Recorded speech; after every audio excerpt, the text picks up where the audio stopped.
Hey there.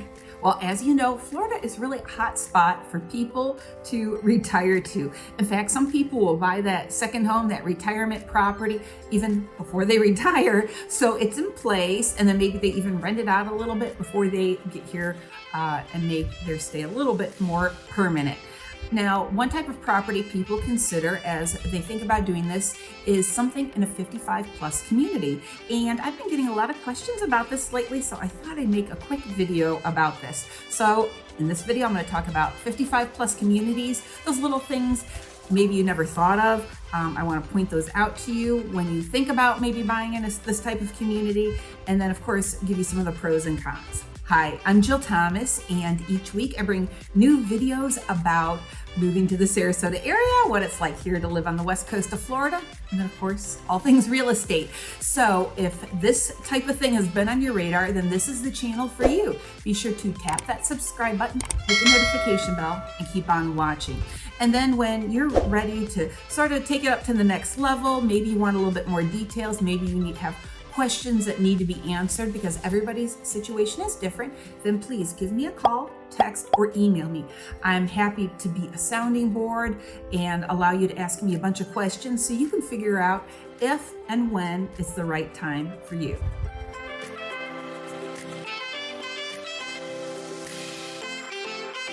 '55 plus communities. Now, often we refer to them as that, but actually some could be 62 plus, although I think around here most of them are 55 plus. And other times we just say housing for older persons. And if I do an MLS search, I can say yes or no to housing for older persons. So I include only properties that are 55 plus, or I can eliminate all the properties that are 55 plus. So it can go both ways with that. Now, number one of the questions I get sometimes is are 55 plus communities even legal? Well, here we go. We do have fair housing laws where it does protect people in regards to housing, whether they're wanting to buy, sell, rent, or get a mortgage. So there are protected classes, and there are 7 of them. So let's see if I can remember all 7 offhand without looking at my notes. It's race, color, national origin, religion, familial status, sex, and then disabilities. Okay, so those are all 7 of them. Now, a lot of times people say, familial status, what's that? Well, it's saying if people are married, they're not married. If they're single, if they're a couple, if they have children, they don't have children. If, let's say you have a 3-bedroom house and it's a single mom with 2 kids, you can't say, oh, I don't want them renting this place because I think that, the children aren't being looked after enough and they're going to trash my house, something like that. You can't say that. So you have no say on whether, based on somebody's familial status. So then as a result, people think, well, are 55 plus communities then legal? Are they permitted according to law? And the answer is yes, because there were some amendments down the road after the Fair Housing Act was put into place. And they said that yes, certain communities can designate themselves as housing for older persons as long as they advertise it like that. And then also there's other rules too that say that at least 80% of the communities, 55 plus, or 80% of the units, and at least one person in each of those units is at least 55 years old. So let's say you're a couple, you're coming down here, you're looking to buy in a 55 plus community, at least one of you has to be 55. So plan on that. Now, it does say there's a little bit of leeway, like for instance, let's suppose somebody owns a property and they pass away and their children's going to inherit the property. And let's say the kids aren't all 55. That's okay. That's kind of where like that extra 20% can fall into place. So that usually shouldn't be an issue. But otherwise, think about things like that with the 55 plus communities. At least one of you has to be 55. Number 2, what about the grandkids? Okay, this is another big question I get in regards to 55 plus communities. For those who have grandchildren, how often can they come visit me? What are the restrictions with that? So typically, yes, they can come and stay with you and stay in your unit, but it just depends on how long they can stay. And that's going to vary from association to association. So we need to check those condo docs to see how long that they can be there for. Some associations say that, yeah, the grandkids can come, but each one can't be there for more than 2 weeks out of the whole year. Some might be more liberal and say 90 days out of the whole year. So we need to look into that, and it just depends on how many grandkids you have and how often you think they might come. And then we'll help figure that out, as we go through the process. Now, let's suppose somebody has custody of the grandchildren. Most likely that will not be permitted. Sometimes there could be maybe some special exceptions made, but otherwise I wouldn't plan on looking in a 55 plus community if you do have custody of your grandkids. Number 3, types of properties and really types of communities. So with 55 plus communities, they really offer a wide variety of everything, just like those that aren't 55 plus. Whether you've got villas, condos, high rises, mid-rise, low-rise, single family homes, like regular straight up single family homes can be in a 55 plus community. And then also we have our fair share of manufactured and mobile homes in Florida. And then each association is going to offer something a little bit different. Now, if you're in a condo villa type property, assume that it's maintenance free in terms of them doing the yard work and a lot of the exterior to the building. With a single family home, we'd have to double check the HOA docs on it, but I would kind of assume that most of them are going to provide lawn care and things like that, just to make it more maintenance free for the residents. And then each association is going to offer something different in terms of how much activity, the amenities, things like that. Some are so amenity rich, they can keep you busy, morning, noon, and night. Others are just moderately, where they might have, a little bit of something happening almost every day, or events and activities. And really, I would say probably the most events and activities happen during our winter months, or at least half of the year, maybe not as much in the summertime. Number 4, pricing. Now, the prices of 55 plus communities tend to be a little bit less than their counterparts, and it really has to do with supply and demand, because you're only looking for buyers who are at least 55 years old, so you're eliminating those who are 54 down to 18, 19, 20 years old, so those folks can't purchase these properties. So again, supply and demand brings the prices down a little bit. So on the low end, I've seen 1-bedroom condos recently go for about $75,000, but then we have much larger, nicer properties going for $700,000. And if you're looking at a manufactured home or a mobile home, some of them can be even less than $75,000. Now they're going to be smaller, maybe kind of in rough shape, but I think they're out there. And then the HOA dues are going to run somewhere from $250 a month to $600 a month on average. There's a few that are a bit more than that, but then of course, like I said, they're a little bit more amenity rich. There might be some other things going on there in the community that would justify that higher price. Number 5, I want to talk to you about some specific 55 plus communities, and not that these are the only great ones or the absolute greatest, but I just wanted to give you a variety of properties just so you can picture them a little bit better and help you to see that there really is a variety of types of properties out there between Sarasota and Manatee Counties. So first I want to talk about Cascades. Cascades is a community, just a single family homes in Sarasota off of Lakewood Ridge Road at the north end, a little bit closer to University. And the homes there run between $400,000 or $500,000. Some a little bit less, some a little bit more. And I forgot to write down the age of the homes, but I want to say they were built in the last 20 years, maybe even the last 15 years. So I just say that to say that they're not, maybe as old or tired looking. They might have higher ceilings in the homes, things like that. So that's really nice. So the first one is Cascades. Second is Whispering Sands on Siesta Key. So yes, Siesta Key has a 55 plus community right there, and Whispering Sands is actually pretty close to the village as well, where the restaurants and shops are when you first pull in from the north end of Siesta Key. Now, Whispering Sands is kind of a large community. I'm not sure how many units are in there, but they've got several buildings, I would call them mid-rises. They're not super, super tall, but they're not all short. And then they also have a bunch of villas in there. The prices in there run between $400,000 and $900,000, and the dues are about $800-900 a month. And I know before I said average is maybe up to $600, but this is one of those special communities where you're certainly going to pay more because you're right there on Siesta Key. It's really nice. Right before I switched the current brokerage I'm with right now, there was another agent from my office from before who is super close friends with Geraldo Rivera. So I was supposed to list Geraldo's mom's condo, right before I switched. So I've got to meet Geraldo a few times, and his brother and sister, and they're, really nice folks. But here, his mom lived right there in Whispering Sands. And so that's nice to me, because obviously he could buy whatever for her, and that's where she was living. So that was kind of fun to be able to meet him. And sorry for the name drop, but it's just the reality of it around here, is sometimes you do get to meet a handful of famous people. So it's kind of fun. Now we're going to talk about Country Village, and this is in Bradenton. It's a little bit more to the west end of it. So I don't know where the country comes from, because you're certainly not in the country when you're there. And the community is actually really quite large. It's just condominiums. There's no single family homes. Some of them are mid-rises and some are villas, so they're all just on the ground. So you'll see a little bit of that there. And the prices are actually pretty decent. You're looking at $100,000 to something in the low 200s. And then the HOA dues are between like $330 and $450. And because it's a little bit farther west, you're kind of close to Cortez Road, which if you take that all the way west, you're gonna hit, run out to Bradenton Beach and Holmes Beach. And and I did sell a condo in there, I don't know, been 3 or 4 years ago. And they weren't in a very high price point, or they just wanted to kind of keep their price point down for their initial purchase down here for a second home.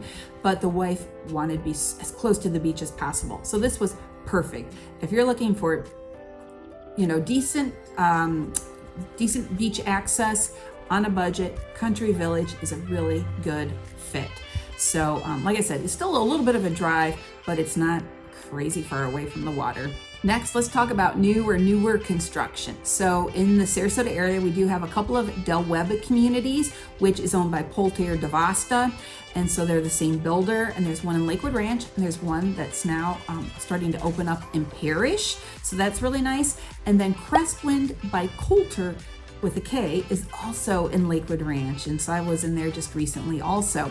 And so if you're looking for new and beautiful facilities, because everything is brand spanking new, and beautiful pools and all that kind of good stuff, that's a good place to go.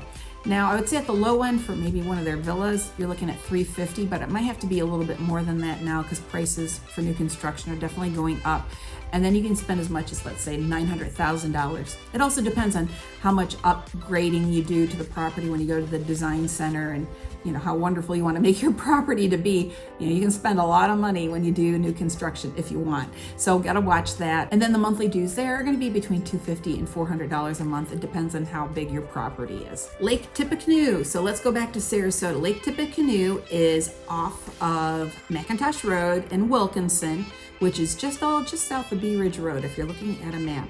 So Lake Tippecanoe, a little bit older villas. I think there actually might be some like condos, like mid-rise condos in there. I can't remember offhand now. And so there will be carports there, and the prices in there are, pretty decent as well. As of lately, the prices have been going between $150, $175, maybe closer to $200, and the monthly dues are about $350 a month. So as you can see, it's pretty affordable in a great location in Sarasota. Now, like I said, the properties are a little bit older, but some of them could be updated. And I like Lake Tippecanoe because there's a lot of little lakes in there, so you might have, kind of a nice little view from your villa. Next, Mount Vernon. Now, Mount Vernon is in Bradenton, farther west. I think it's closer to Cortez Road, or right off of Cortez Road. So you're even closer to the beaches than you are from, Country Village, the one I just mentioned. And what's kind of neat about Mount Vernon is that there are actually some canals and things that take you straight out to the intercoastal waterway, which would take you out to the Gulf of Mexico. So that's really nice, because you could be sitting there from your back porch and you could potentially see dolphins or manatees right there in your backyard. So I think that's really great. But the prices in Mount Vernon are a little bit higher than Country Village. I keep wanting to say Garden Village. In Country Village, they're between $200,000 and $400,000, and the dues are about $500 a month. So you're gonna pay a little bit more, but they're still not like stupid crazy prices either. So that's sort of nice if you do want that like on the water Florida feel. So Mount Vernon might be a good fit for you. Another one is Oakhurst, and these are just villas, and this is in Sarasota, right off of Bee Ridge Road near McIntosh, and really not super far away from Lake Tippecanoe. But the units are a little bit bigger than Lake Tippecanoe. They have garages instead of carports, or just covered parking, and they're really nice too. There's a lot of trees there, And I think it's a really pretty area. I like that community. The units run between $200,000 and $250,000, and the monthly dues are around $400 a month. The final one I want to mention to you is called Strathmore Riverside. And what's really special about this community is they actually have a marina. There's like 32 slips in there. So if you're a boater, this might be a community for you to check out. So that's sort of neat too. And this is at the south end of Sarasota off of Swift Road. And if you're even more familiar with Sarasota, Tuttle turns into Swift when it crosses over Bee Ridge Road and as it heads south. So it's at the south end of Swift near Clark Road, and Clark takes you straight out to the south end of Siesta Key. The South Bridge is right there. So that's really great too. So it's a good location. Now for a little 1-bedroom unit, you can get something close to $100,000. Otherwise, it's going to be closer to $300,000 for a property there. And the dues are between $300 and $400 a month. So that's just a handful of properties, like I said, to give you an idea of proximity, location, some special features like the marina or being on water or being right out there on Siesta Key. So I hope that gives you a little taste of what's out there. But if you don't think that one of these communities are a good fit for you, then let me know and let's see what we can find that would be a good fit. Number 6, pros and cons.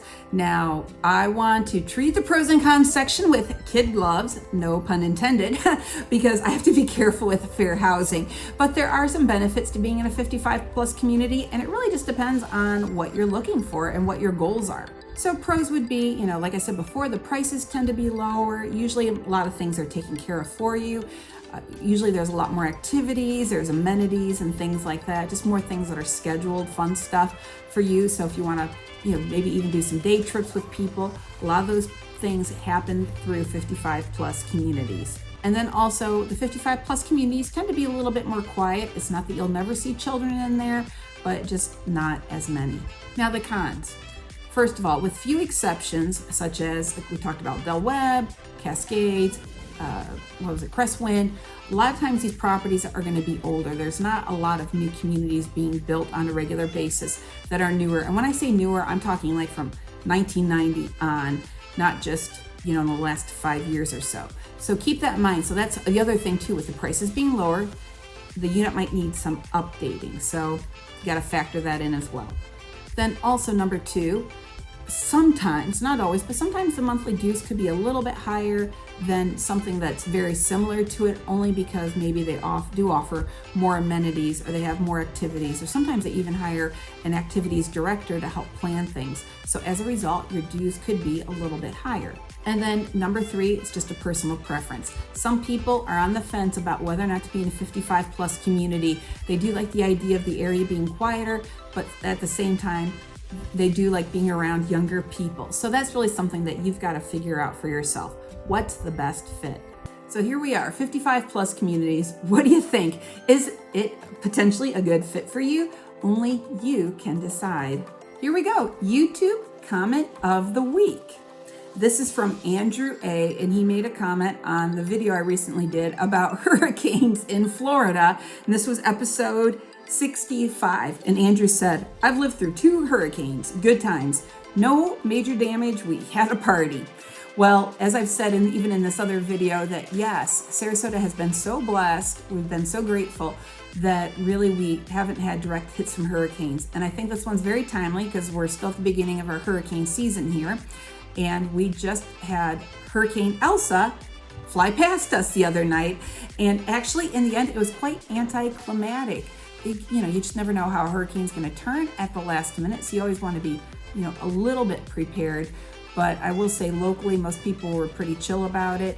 And actually, in the end, I think I saw more wind around my house like 2 days prior than when the hurricane actually kind of went past the Sarasota area, because a few days before I had a very green palm frond snap off of one of my palm trees, and sometimes that happens when the winds get a little higher. But then after the real storm went past, it wasn't any worse. Even driving around town the next morning, I was showing properties, I hardly saw any debris out. And when I say debris, like maybe some tree branches and some of those palm fronds that are more brown on the ground, there was hardly anything. So I was really grateful, but I don't want anybody to feel like they can just chill out and not take it seriously. I don't want that on me for you to think that, oh, it's not a big deal.